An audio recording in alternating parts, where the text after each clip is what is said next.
How to fix Instagram filters not available on Android and iOS phones. Hello guys, in today's video I'm gonna show you how to fix it easy and quick.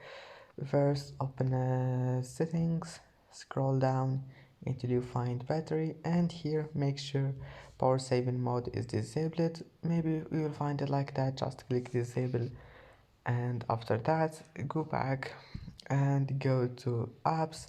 This one for Android users, go to apps, Instagram, click force stop and go to storage, clear cache, and then give it all of those permissions. And if you have an iPhone, just go to Play Store or App Store and make sure your Instagram is updated. Then restart your phone and try again, and if that doesn't fix it, now all you need to do just uninstall your Instagram and install it again. And that's it for today's video. Don't forget like and see you in the next video.